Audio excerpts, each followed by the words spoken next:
So the last type of clothes for special occasions are connected with mourning. Mourning with a U, M-O-U-R-N-I-N-G, not mourning as early in the day, like the undress, but mourning as honoring the dead. And this type of clothes was ruled by perhaps some of the strictest and most complicated rules of etiquette in the 19th century. And this was something that was definitely not relegated to the rich, like the presentation at court. This was observed at every level of society, and not adhering to these rules resulted in very serious breach of etiquette, and nobody basically dared to do this, especially women, because this meant you had absolutely no morality. Like, you did not honor the dead of your family, especially the husband or the parents. No, absolutely not. You could be ostracized in the society. So even poor people, especially poor women, had to conform to these rules, even at the price of running into debt. They would run into debt to conform with these rules. They did not only concern clothes, although the clothes are most visible, but many items of daily use, like interior decorations, jewelry, even things like writing paper. There were special sets of writing paper for people in mourning, with kind of black lines on the envelopes and on the writing, on the sides of the writing paper. If you received a letter informing about the death of somebody you knew, you would receive it in a special envelope. So the culture of honoring the dead was extremely complex, and it had to be observed by everybody. Men, women, children, servants, you name it, they had it. Even babies. So, of course, it's most visible in women's dress, because women did not normally wear black. If you saw a woman wearing black clothes, it meant she was in mourning. This color was not considered fashionable, elegant, sexy. No. This was worn by women in mourning. Other dark colors sometimes were worn by, let's say, older ladies, let's say more mature, more modest ladies. They might wear other dark colors, and they could be worn in later stages of mourning, because there were stages, we'll talk about it in a moment. But black dress, kind of full black dress, this is an indication of a recent death in the family. For men, it was less evident, because men could wear black clothes for other reasons. For men, it was considered elegant, it was considered professional. Especially by the middle of the 19th century, male clothes were more serious, more sober, and mourning was less evident, because there could be other reasons for men to wear black. However, there were some indications, some details that would really point to the fact that the man was in mourning. And one of such things was wearing a thick band of a special fabric called crepe. There were special fabrics that were only used for mourning clothes. They were not only black, but they lacked the glossy finish. They had dull finish. One such fabric was called crepe. Another such fabric was called bombazine. Bombazine, strange, kind of funny name. But this was a special fabric.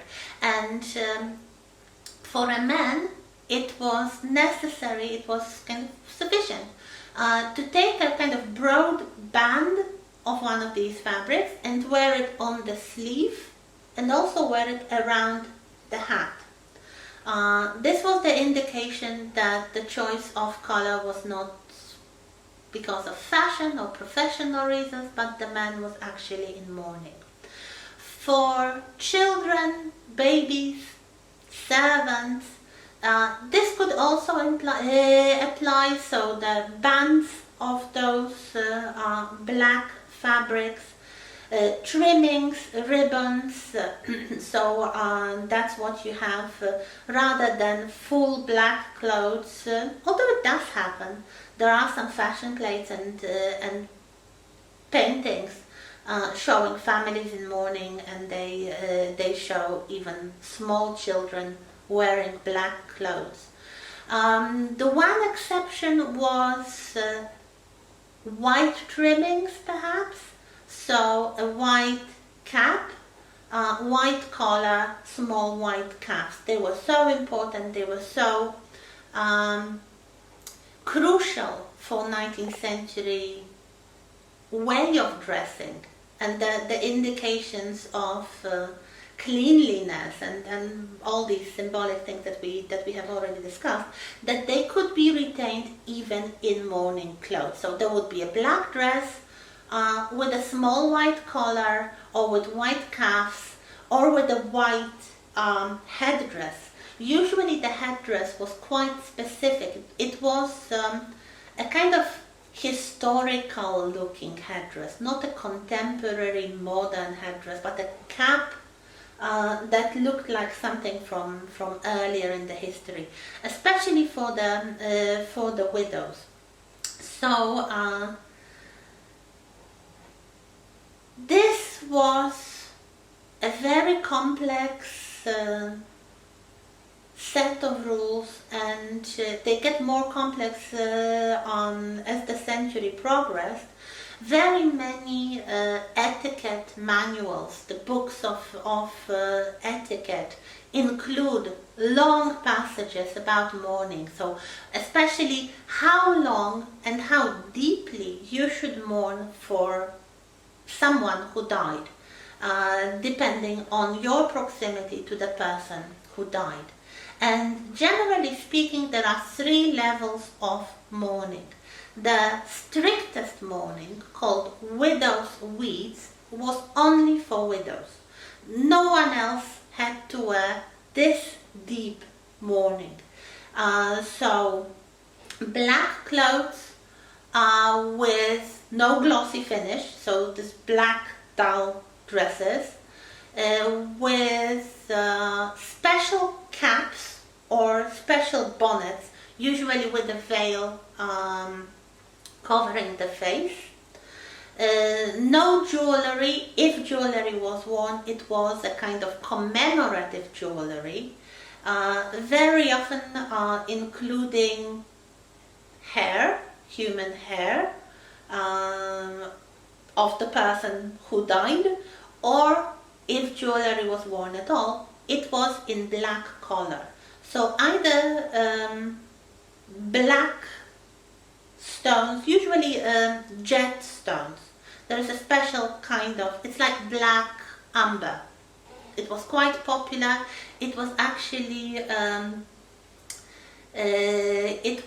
harvested in Britain. The town of Whitby became quite popular for the jet industry, and this was used for mourning jewelry, so kind of black jewelry, sometimes with some religious imagery like crosses, sometimes with some commemorative things like you have like in memoriam or something. But other types of jewelry were not worn by widows during the first period of mourning. So most etiquette manuals suggested that the widow should wear the widow's weeds for at least 1 year after the death of her husband.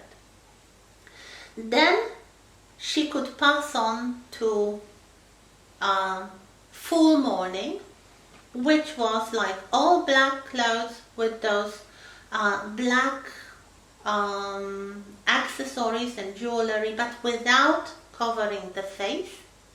And then this would normally be for another year or perhaps 6 months. It really depends on the manual. And then for yet another 6 months, she could move on into half mourning, in which gradually other colors were accepted, starting of course with dark colors like grey or dark blue or other dark brown, other dark colors. So this was the rule for the widows. During the first year, when she was wearing widow's weeds, she was not expected to take part in any formal socializing. Later on, she could participate in formal socializing, but she had to wear appropriate mourning clothes. So it's all black with those touches of white sometimes, and gradually other dark colors. For other members of the family, so for people who lost somebody else than their husband, like parents or siblings or other close members of the family, they would never wear widow's weeds. They would start with the full mourning. So they would start with black clothes, with black accessories or those little touches of white, but not really covering the face or anything like that. They would wear the full mourning for perhaps half a year, and then for another half a year they would wear half mourning, so mostly black but with other dark colors acceptable. So the rules are the same as with wedding clothes, really. These are contemporary, modern, fashionable dresses with appropriate accessories. So if we look through the history of the styles in the long 19th century, the mourning dresses follow these styles exactly. So we have here some fashion plates. The first ones from the turn of the 19th century. We have two women probably at the theater box, and the one who is seated is wearing a black dress with some feathered headdress. So probably she is in full mourning. Maybe she is a widow later in the stages of mourning, or she lost another close relative. So a black dress, following the fashion. As you can see, the accompanying woman is also wearing a feathered headdress. This was the fashion of the day, but the black dress really indicates the mourning. Then we have some fashion plates from the neoclassical period, and you can see they follow the neoclassical fashion. The long, flowing, drapery-like shape, the elevated waistlines, the hairstyles, everything here is fashionable but black. This indicates the mourning. The same in the following fashion plates. One even involves a small child who is wearing a little black dress and a white cap. As you can see, the woman is also wearing a black fashionable dress with a little white collar. So we may assume she is a widow in the stage of full mourning. Sometimes the fashion plates show different stages of mourning. So perhaps one person is wearing full mourning, another one is wearing half mourning with other darker clothes. Here we have a fashion plate showing a lady wearing a half mourning. So the biggest part of the dress is black, but there are some other colors, including those white sleeves. White was acceptable. It was not considered a bright, garish color, so you could wear it, depending, of course, on the stage of the mourning. And another fashion plate shows a woman wearing widow's weeds. So she's wearing a black veil. This could be actually used to cover her face or just as an accessory. So it's a fashionable modern dress worn with those special accessories.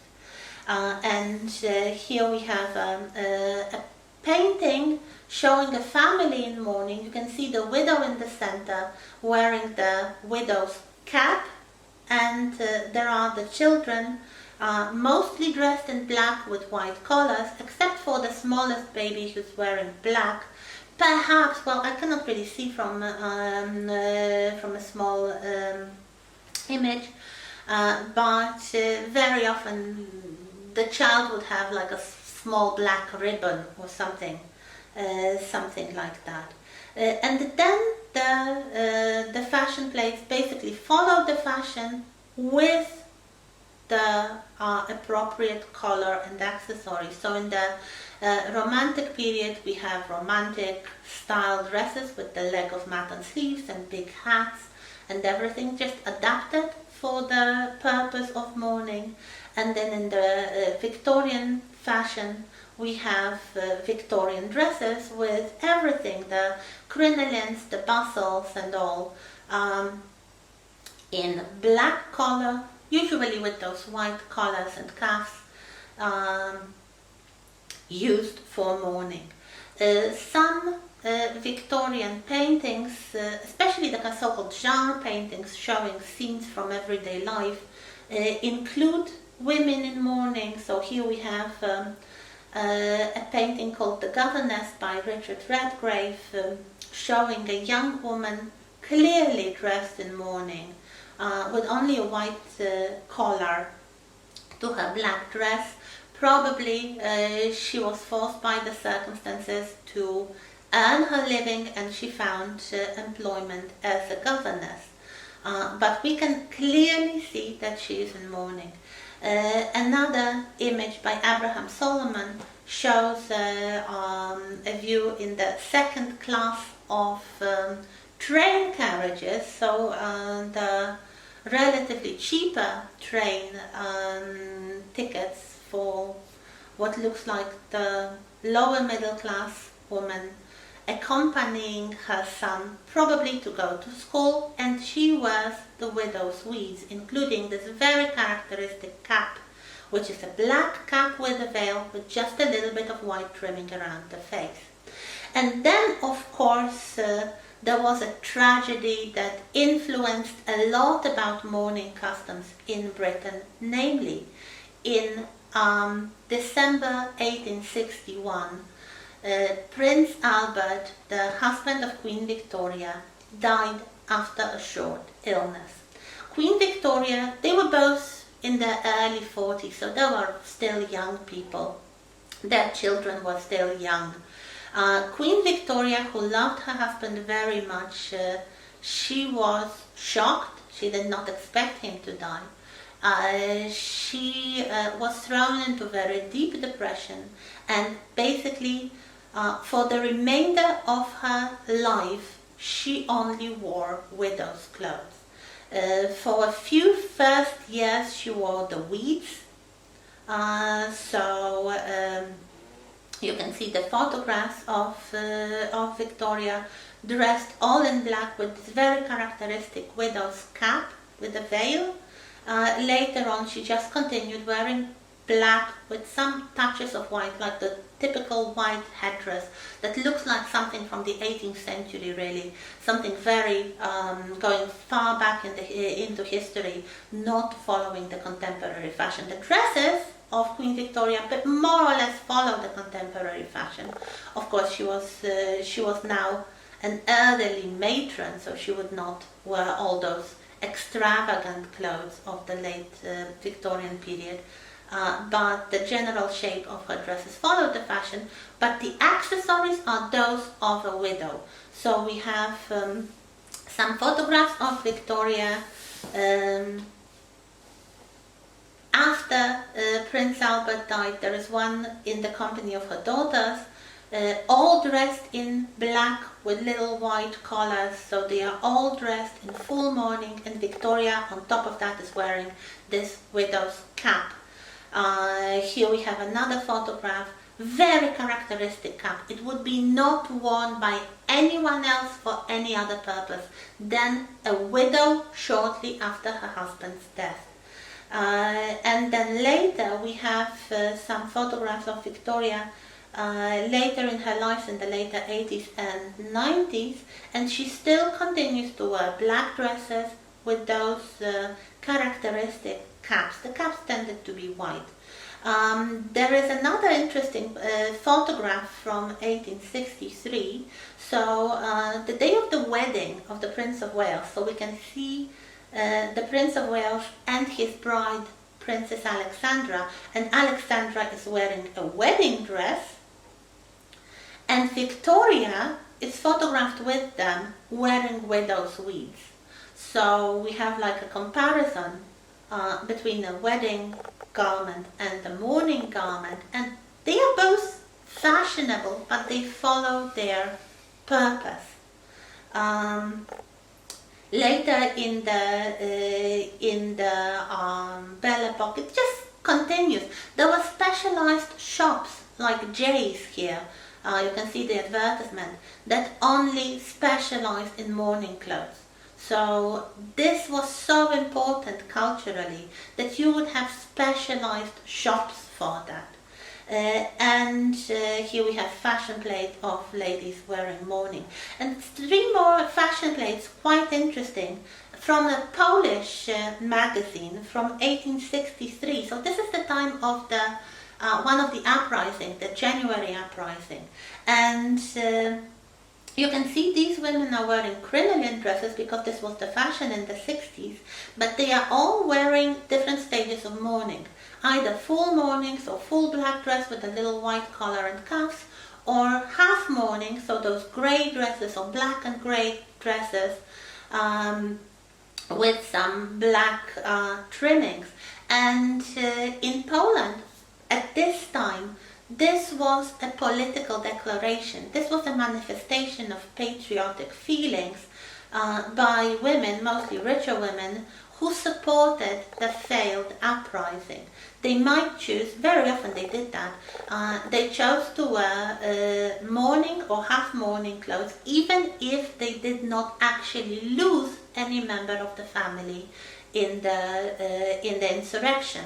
So they could pretend they did.